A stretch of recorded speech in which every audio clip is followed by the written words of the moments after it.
আজকে আমরা যে গল্পটা শুনব সেটা একটা স্কুল ট্রিপের, কিন্তু এটা কোনো সাধারণ গল্প না। এটা একটা হাড় হিম করা সত্যি ঘটনা, যা ৩ বন্ধুর জীবনকে একেবারে দুঃস্বপ্নে পরিণত করে দিয়েছিল। আর সব কিছুর কেন্দ্রে ছিল একটা লেক। চলুন জেনে নেওয়া যাক সেই লেকের পেছনের রহস্যটা কি।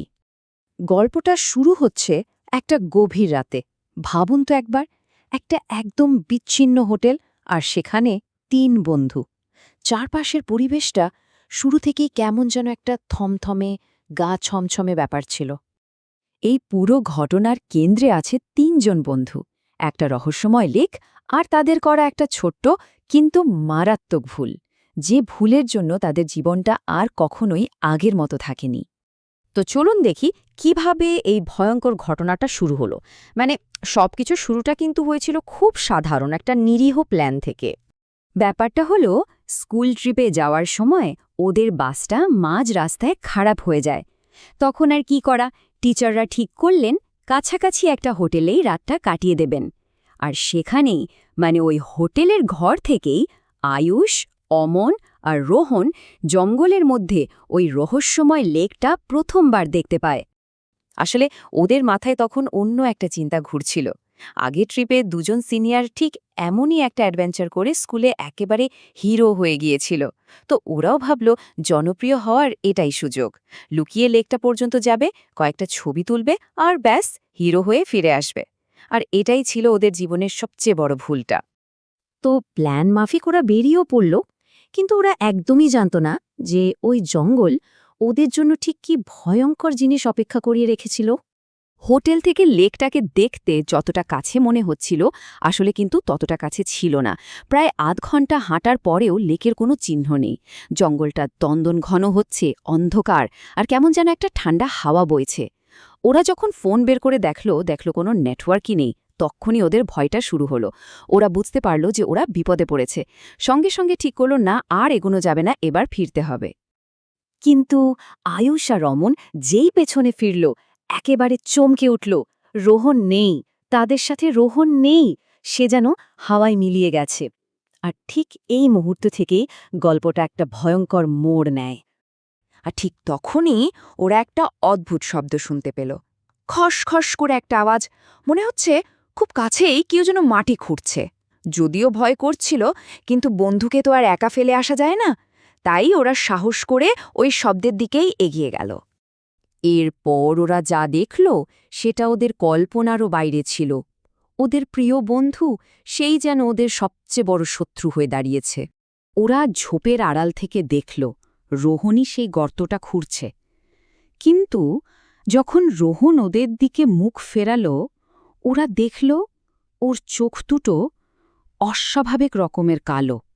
মনে হচ্ছে যেন চোখের সাদা অংশ বা মণি বলে কিছুই নেই, শুধু দুটো কালো গহ্বর। অমন এগিয়ে গিয়ে রোহনের কাঁধে হাত রেখে জিজ্ঞেস করতে গেল, কি হয়েছে তোর? আর ঠিক তখনই রোহন একটা অমানসিক শক্তি দিয়ে ওকে এমন জোরে ধাক্কা মারল যে অমন ছিটকে গিয়ে অনেক দূরে পড়ল। আর এরপরই রোহন নিজে অদ্ভুতভাবে কাঁপতে কাঁপতে মাটিতে পড়ে অজ্ঞান হয়ে গেল। আয়ুষ যখন রোহনের জ্ঞান ফেরানোর চেষ্টা করছে, তখন ওদের নজর পড়ল অমনের দিকে। অমন যেই মাথাটা তুলল, ওফ, ওর চোখ দুটো ঠিক রোহনের মতো কুচকুচে কালো হয়ে গেছে। ওরা কিছু বুঝে ওঠার আগেই অমন একটা অবিশ্বাস্য স্পিডে জঙ্গলের আরও গভীর অন্ধকারের দিকে দৌড়ে চলে গেল। এখন কি করবে ওরা? বন্ধুকে তো বাঁচাতে হবে। আয়ুষ আর জ্ঞান ফেরা রোহন দুজনেই ওর পেছনে ছুটল। আর এই দৌড়ই ওদেরকে নিয়ে গেল গল্পের সবচেয়ে ভয়ঙ্কর পর্বে।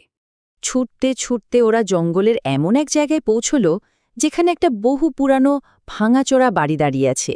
দেখেই বোঝা যায় বছরের পর বছর ধরে ওখানে কেউ থাকে না। বন্ধু অমনের জন্য ওরা ভয়কে দূরে সরিয়ে ওই বাড়ির ভেতরে ঢুকে পড়ল।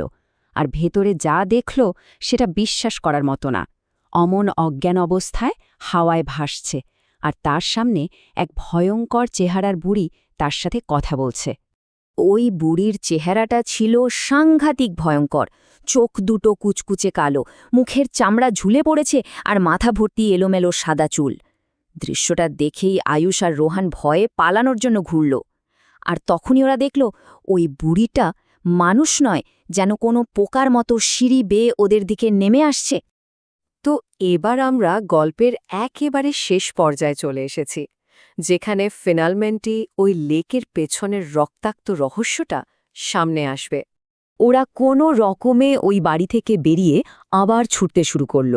ছুটতে ছুটতে শেষমেশ এসে পৌঁছল সেই লেকের ধারে, মানে যে লেকটার জন্য এত কিছু। কিন্তু লেকের জলে নামতেই একটা অদৃশ্য শক্তি রোহনকে জলের গভীরে টেনে নিয়ে গেল। আয়ুষ কোনো মতে জল থেকে উঠে আসতে পারল, কিন্তু চোখের সামনে বন্ধুকে এভাবে তলিয়ে যেতে দেখে ও জ্ঞান হারিয়ে ফেলল। যখন আয়ুষের জ্ঞান ফিরল, ও দেখল ও হোটেলের ঘরে শুয়ে আছে, কিন্তু বাইরে বেরিয়ে যা দেখল তার জন্য ও প্রস্তুত ছিল না। পুলিশ আর সাদা চাদরে ঢাকা ওর দুই বন্ধুর নিথর দেহ, রোহান আর অমন। পুলিশ তো এই ঘটনাটাকে খুন বলেই ধরে নিয়েছিল, কিন্তু ওখানকার স্থানীয় লোকেরা অন্য এক গল্প শোনাল। তারা বলল, বহু বছর আগে ওই জঙ্গলে এক বৃদ্ধা একা থাকতেন। কিছু লোভী গ্রামবাসী তার বাড়িটা দখল করার জন্য তাকে খুব খারাপভাবে খুন করে, আর তার দেহটা ওই লেকের জলেই ফেলে দেয়। সেই থেকেই তার অতৃপ্ত আত্মা প্রতিশোধ নেওয়ার জন্য ওই জঙ্গলে ঘুরে বেড়ায়। ভাবুন তো একবার, যদি ওই 3 বন্ধু এই কিংবদন্তির কথাটা আগে জানত, তাহলে হয়তো তাদের সাথে এমনটা ঘটত না। এই গল্পটা আসলে এটাই মনে করিয়ে দেয় যে কিছু রহস্যকে রহস্যই থাকতে দেওয়া ভালো, আর স্থানীয় কোনো গল্প বা কিংবদন্তিকে কখনোই হালকাভাবে নেওয়া উচিত নয়।